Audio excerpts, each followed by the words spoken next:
Como vieron, el tema es enorme y más quien ha vivido en hospitales tan enormes, ¿no? Como el de nosotros, sabe que el tiempo es oro y hay muchas otras atenuantes que muchas veces pues no dependen del sistema, sino que son cuestiones de la familia, del entorno social y que todavía tenemos que trabajar muchas condiciones pues para que mejore.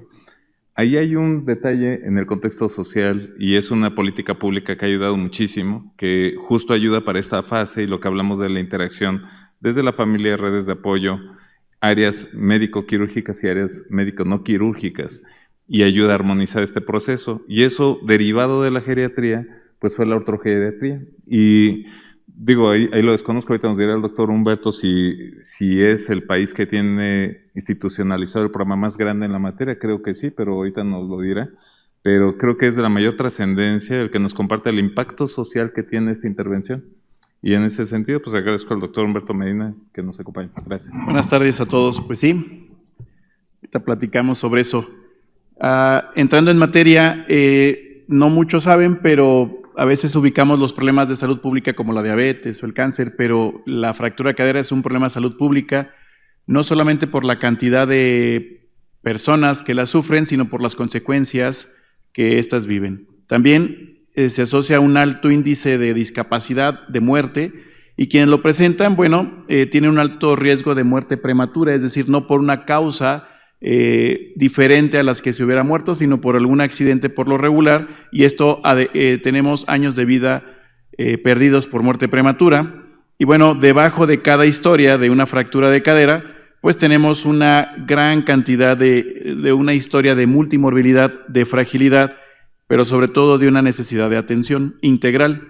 Y estas son las proyecciones, vean cómo la cantidad de fractura de cadera va incrementándose conforme va envejeciendo la población y tiene un sentido. En 2005 eran alrededor de 30,000 fracturas las que teníamos, pero para el 2050 esto se va a quintuplicar, alrededor de 155,000 fracturas se esperan para los siguientes 25 años.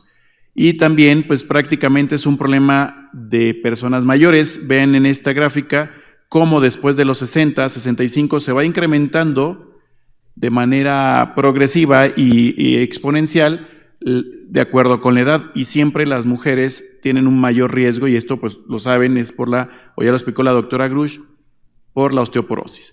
Y en este sentido, entonces, tenemos esta mala combinación, un incremento de adultos mayores en nuestro país, asociado a los problemas osteomusculares, principalmente el de fractura de cadera, y que va acompañado de la multimorbilidad. Esta triple combinación pues hace necesario la integración de ambas especialidades, que es la ortopedia y la geriatría, y se vuelve una necesidad. Y es por eso que nos dimos a la tarea de generar el programa OrtoGeriatrims, pero no sin antes comentarles estas estadísticas. La mortalidad, ya lo comentó la doctora Grush, alcanza hasta el 10% durante la estancia hospitalaria, pero suele ser hasta el 30% en los siguientes 12 meses. 1 de cada 3 de los adultos mayores que se fractura la cadera no sobrevive un año. De los que sobreviven, 1 de cada 4 requiere institucionalización o cuidados a largo plazo, y de estos, la mayoría de los pacientes que eran previamente independientes y, bueno, quedan con algún tipo de dependencia, pero sobre todo con la necesidad de estar requiriendo los servicios de atención médica o quirúrgica constantemente, sobre todo el primer año. Todo esto incrementa los costos de la fractura y se ve que, bueno, más o menos se compara con un infarto del miocardio, con un evento vascular cerebral o con el cáncer de mama. La diferencia es que el cáncer de mama, el infarto o el EBC, los costos son los primeros meses o los primeros 30 días. La fractura de cadera, el costo se va incrementando conforme va avanzando la dependencia. Y por ejemplo, este es un costo promedio que tenemos en el IMSS, que incluye el ortopedista, el geriatra, que incluye las soluciones, pero por supuesto las prótesis. Reemplazo total está alrededor de 97,500 pesos y el DHS alrededor de 69,000. Eso es lo que se gasta la doctora Grush cada día en una proporción desproporcionada por todos los pacientes que opera, pero la buena noticia es que nos ahorramos costos entre más pronto lo operamos, y ahorita los vamos a comentar. Y este costo, como lo comentaba, de una fractura de cadera suele ser desde 700,000 pesos a 900,000 pesos. Para un sistema de salud tan grande como el que tenemos o la cantidad de millones de pacientes en México y que de estos una proporción se opera, pues es un gasto elevado. Y suelen ser mayores a los que a veces son más mediáticos, como es el infarto, como es un cáncer de mama. Importante entonces, por eso les decía, es un problema de salud pública que hay que tomar en cuenta. Estas estadísticas son antes del programa Geriatrims, de Ortogeriatrims, y nos llevaron a esto. En el IMSS se opera alrededor del 57% de todas las fracturas del país. Muy por debajo está la Secretaría de Salud y los privados que atienden al resto de la población.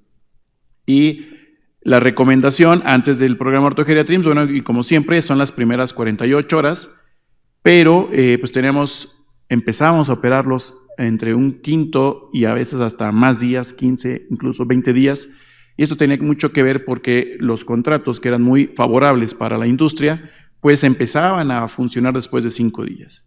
Pero también teníamos esta mala combinación, duraban mucho y nuestra estancia hospitalaria era alrededor de 10.7. Con esto empezamos el proyecto de Ortogeriatrims. Y bueno, teníamos un problema, buscamos una solución y tenemos unas metas para llegar a esta solución. Uno de los problemas son estos datos epidemiológicos que les comento, muchos adultos mayores, mucha fractura de cadera por osteoporosis o por fragilidad, la necesidad de una atención porque tenemos una estancia prolongada, muchas complicaciones como el delirium, las úlceras por presión, la discapacidad, la dependencia, el dolor crónico, el uso de opioides, entre otros, el incremento de costos y en algunas personas la discapacidad, que a veces la medimos de manera directa e indirecta, el apoyo de una persona cuidadora que era trabajadora y que se tiene que dejar el trabajo, también es un costo para el país.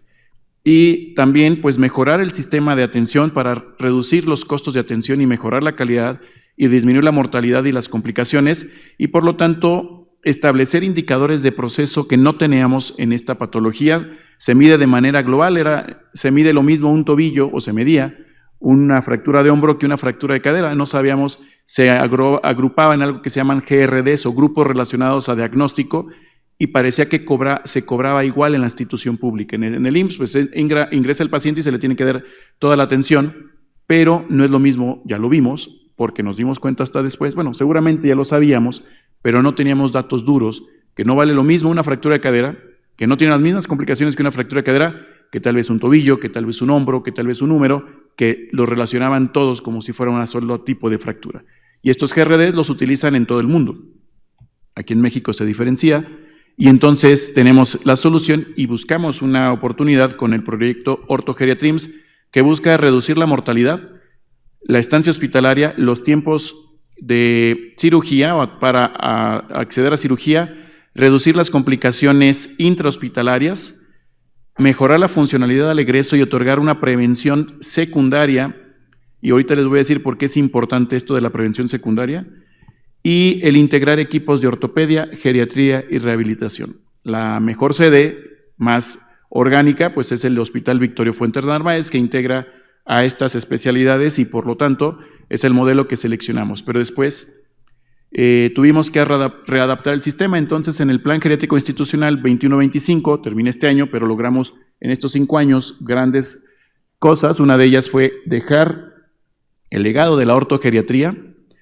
Hicimos muchas actividades, este es el conformar los equipos multidisciplinarios de ortogeriatría, con todo un manual y una intervención, pero sobre todo con diferentes estrategias. Esta es la principal, este es el proceso de atención. Para esto tuvimos que irnos a sentar en urgencias y luego nos pasamos adentro del quirófano y luego vimos en dónde se atoraban los procesos. Y vimos, por ejemplo, que en urgencias tenían que volverse a tomar estudios de laboratorio en piso porque aprovechando la urgencia, pues no se tomaban los estudios completos, a veces una biometría y a veces ni una química. Y entonces ya ahora el plan y es de que se estén tomando los estudios completos para tener una evaluación previa a la cirugía, incluso la radiografía de tórax y la radiografía completa de cadera. En hospitalización, pues estaban empezando a cruzar los tiempos, empezaba a verse apenas la valoración, lo veía hasta que estaba en piso el médico internista y después de que el médico ortopedista le mandara la interconsulta, si así se considerara, ahora con el proyecto sube el paciente y el primero que lo ve puede ser el geriatra, puede ser el ortopedista, pero desde entonces empiezan a estabilizar al paciente y dar actividades. Cada uno tiene competencias diferentes de las especialidades y cada uno se enfoca en lo que es más importante. También incluir la atención de la enfermera especialista en geriatría, en la capacitación al cuidador, y desde el primer día que llega hasta el día de su egreso se debe estar dando algún tipo de educación sobre prevención del delirium, movilización temprana, mejora en la ingesta de nutrición y evitar las broncoaspiraciones, la higiene de columna del mismo cuidador, entre otros. Trabajo social, nutrición. Nutrición también tiene la indicación de que llega el paciente con fractura de cadera y se incrementa la ingesta de proteínas y mejora entonces junto con la movilización de fisioterapia o rehabilitación. Y bueno, en el postquirúrgico, la visita y que fuera, esto nos ha costado mucho trabajo todavía, de que fuera el mismo día para que lo viera el ortopedista y que lo vea a su vez el médico geriatra o el médico rehabilitador en su tiempo cuando regresa a una segunda o incluso hasta veces en los hospitales de segundo nivel hasta una tercera, para que se viera en conjunto y no tuvieran que estar yendo un día y otro día y estar moviendo al paciente, que bueno, provoca dolor por la cirugía mediata que ya tiene. Y bueno, en la consulta externa todo esto en tiempos, y se establecieron pues, de acuerdo a los estándares internacionales de 12 a 36 horas, se logró solamente en un 8%, todavía estamos muy bajos, pero tenemos un 0. Y un 8% ya es una ganancia, pero de 10.87 días se redujo a, ahorita les voy a comentar, y con este es el impacto que buscamos. Se redujo la mortalidad hospitalaria, la estancia hospitalaria global, incluso segundo nivel, de 1.5 días, pero si separamos solamente a las 4 UMAES monotemáticas, que es Victorio Fuentes Narváez, la de trauma de Monterrey, de Puebla y Lomas Verdes del Estado de México, se logró reducir incluso hasta 4 días. En 2024 ya fueron solamente 3, pero esto se logró reducir en costos. Y hablando de cuestiones médicas, pues disminuyó el delirium por la prevención oportuna tanto del médico como de la enfermera especialista en geriatría. Se incrementó la cantidad de pacientes que egresaban con calcio y con vitamina D o tratamiento antirresortivo como el alendronato u otros más. Se disminuyó la prescripción inapropiada de duplicidad de ketorolaco, diclofenaco o diferentes AINES. Se mejoró y se optimizaba el tratamiento visto por el médico especialista en geriatría. Se mejoró o se disminuyeron las lesiones por presión y bueno, en general todo esto repercute en una recuperación funcional más temprana y en el trabajo interdisciplinario y multidisciplinario. Y aquí quiero que observemos bien esta gráfica. 2022 fue nuestro basal. Veníamos como tanto en las UMAES como en segundo nivel, pues tenían una estancia hospitalaria, como lo comentamos, alrededor de 10 a 11 días, pero se hizo una capacitación, se hizo un curso, nos prestaron su auditorio, participamos con el doctor Torres, la doctora Frida, Grush, todo el equipo de cadera, y empezamos a hacer supervisiones, mostramos el manual y se les solicitó y vean, disminuimos hasta 6.8 y 7 días, que tal vez no refleje mucho para ustedes y sobre todo son clínicos, pero multipliquen esto por la cantidad de pacientes, días paciente, y que cada día más o menos, ahorita les voy a dar los costos, nos cuesta como 6,000 pesos la fractura de cadera, multiplícalo, pero sobre todo los beneficios que no podemos medir, que no vemos, que es una cirugía temprana, una rehabilitación oportuna, disminuyes dolor, disminuyes complicaciones, mejoras funcionalidad y evitas nuevas hospitalizaciones o nuevas consecuencias. Y así se mantuvo, se elevó un poco en 2004 y el plan es mantener bajo y seguir continuando.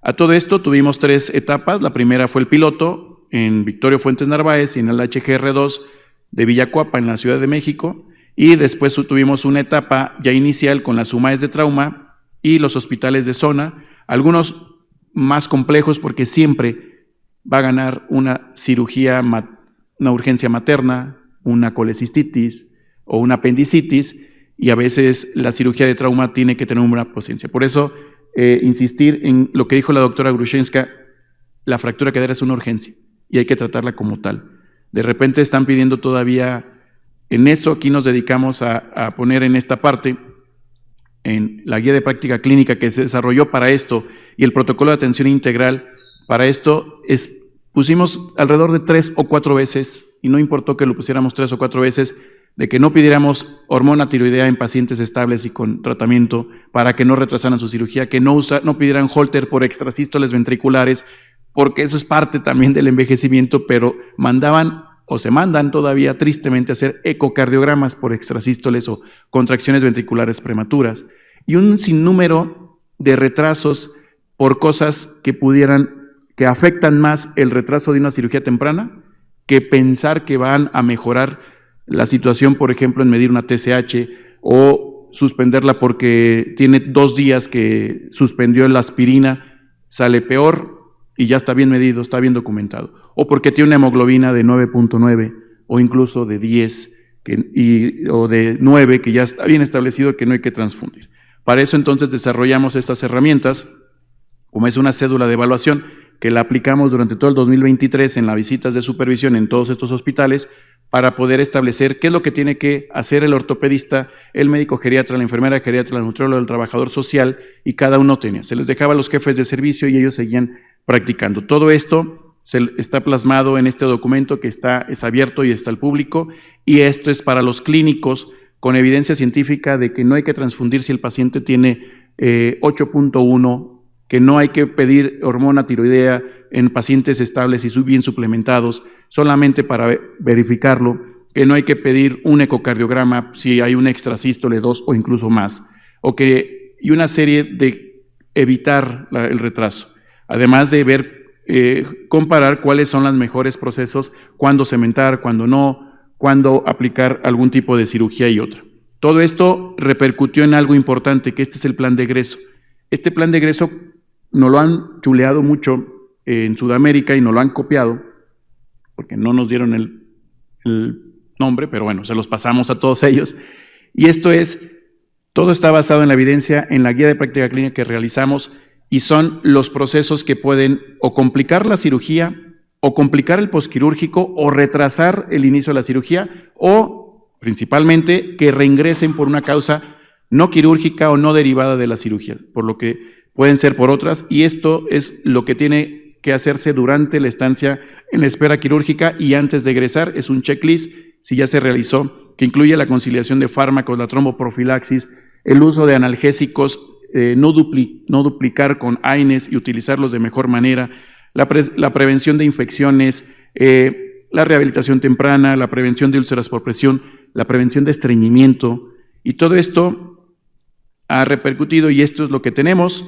En educación y formación también, gracias a OrtoGeriatrims y al apoyo en este caso del Hospital de Victorio Fuentes Narváez, bueno, se han hecho muchas cosas. Para empezar, tenemos un indicador confiable, que es el que les mostré, que nos mide cómo está actuando cada uno de los hospitales y si estamos o no bajando la estancia hospitalaria. Si bajas la estancia hospitalaria, quiere decir que te volviste más eficiente y por lo tanto hay menos complicaciones. Es por eso que fue el indicador que se seleccionó. Tenemos un análisis de eficiencia e impacto económico, que ahora se los voy a mostrar. Se está llevando a cabo el registro multicéntrico de fractura, que también se los voy a mostrar más adelante. Se generó, este es el primer año el curso de alta especialidad de ortogeriatría. Nos costó un poco de trabajo, doctor Torres, pero se logró gracias al apoyo también de ellos y gracias a los alumnos que están en su primer año, que después serán los profesores, y esto se irá duplicando. Y también está ya desde hace mucho tiempo, la doctora Grush tiene el curso de alta especialidad en cirugía de cadera, pelvis y acetábula, y esto complementa muy bien, puesto que el médico ortopedista se geriatriza y el médico geriatra se traumatiza, del sentido que debe ser. Y bueno, tenemos también en el 2023 el Congreso de Geriatrims fue dedicado a la ortogeriatría, y después se hizo un curso de ortogeriatría en 2024 en línea para ir para que el médico geriatra entendiera la importancia de esto y pudiera apoyar lo que es la implementación del programa. Este es el análisis de eficiencia, lo realizó la División de Economía de la Salud. Estos números me cuesta trabajo a mí entenderlos, trataré de explicarlo.